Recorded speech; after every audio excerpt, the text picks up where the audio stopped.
Today's PowerPoint is Designing Literacy Programs. All educators must work as a cohesive team. As a continuation of Day 1 PowerPoint discussion, today's PowerPoint will delve into specifics related to literacy instruction. Again, this is all based on Fountas and Pinnell's work in literacy as cited in When Readers Struggle, published in 2009. The district uses their research and materials at the elementary level, in that we test every kindergarten through second grade child and all children in Reading Reinforcement Title I programs using the Fountas and Pinnell benchmark assessments. These assessments provide detailed information about a child's reading level and areas that need support or enrichment. Children are tested in September, January, and in May. Their progress monitored between these benchmark times.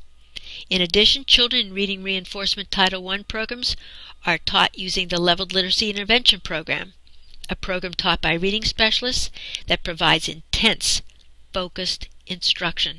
We're also moving this now into the special education program. Take a few moments to read about literacy instruction.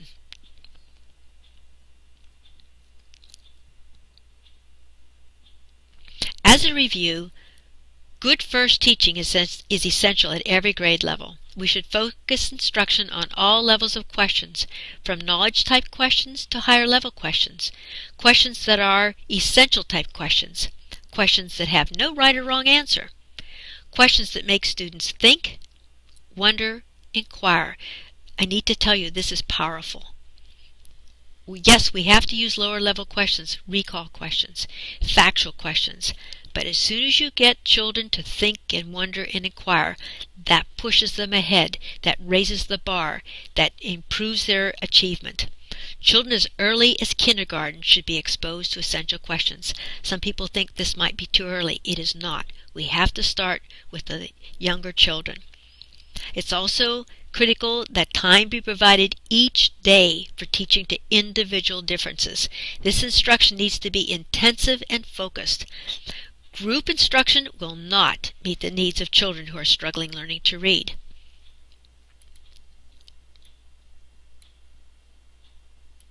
Classroom instruction. Whole class teaching. And you can read these bullet points and I will go through them and explain it. But this comes from Readers Struggle by Fountas and Pinnell. It's on page 8 of this book. During intensive read aloud, the teacher reads a story aloud and invites thinking before, during, and after the reading to help children deepen their understanding and develop the ability to talk with one another about text. Shared interactive writing means the teacher acts as scribe as she guides children in composing and then reading a text. As a teacher writes, she may draw children's attention to specific aspects of print, including letters and sounds. Shared reading is when the teacher and the children read a text in unison, talk about the meaning, and attend to aspects of text, such as directionality, voice-to-print match, punctuation, letter-sound relationships, or parts within words. Children have the opportunity to act like readers, with the teacher's support. Reading, mini-lessons, individual work, group share occurs when the teacher provides a brief, explicit lesson on a particular aspect of reading. Often texts that have previously been read aloud are used as examples.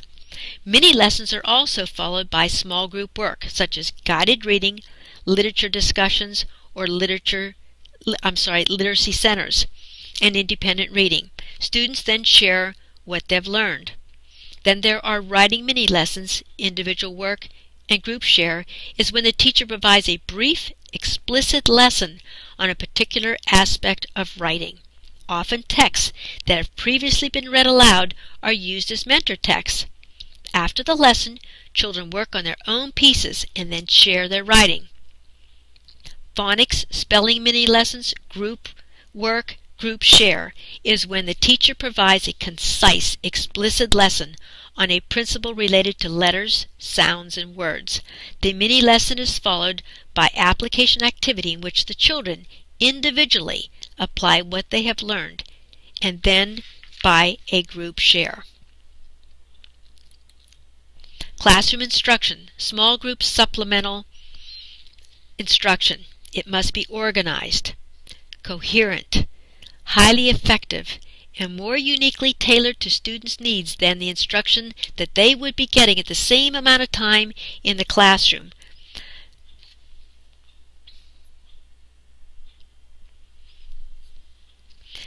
For instance, guided reading would be part of this. And the teachers work with small groups of students who have similar needs. They read on their instructional level, and the teacher provides explicit instruction.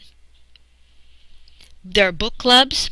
Small groups of children meet in heterogeneous groups to read or to listen to read a book, and the teacher demonstrates how to think and talk about books and support children's discussion. And then there's guided writing. The teacher brings together a small group of children, all of whom need to attend to a particular aspect of writing, and provides a specific lesson that they can use to improve their writing. The goal is to have children apply the learning to their own writing. And again, small group instruction must be supplemental to good classroom instruction. It will require individual tutoring. Small group help will not be sufficient. Sometimes you have to work with children individually. Small group instruction provides a predictable sequence of activities. They have predictable lesson frameworks. They include reading, writing, and word study. All of these are necessary. And the small group is very, very important. Children aren't going to learn. We're all different, as we know, if they have their instruction basically in a large group. Literacy instruction. Look at these quotes. When we think about what readers need, the first consideration is what can be done in classrooms. Without rich classroom opportunities, no intervention will work. This comes from Fountas and Pinnell on page 10 of their book. And extra teaching should not take the place of opportunities to learn in the classroom. A great deal of coordination and communication is necessary to accomplish this goal with coherence and efficiency. And lastly, on reading comprehension, it isn't the programs that teach kids to read. This is by Richard Allington. It's you, the teacher, our best resource, our most important and our quality resource. You are the one that definitely makes a difference. And thank you for that.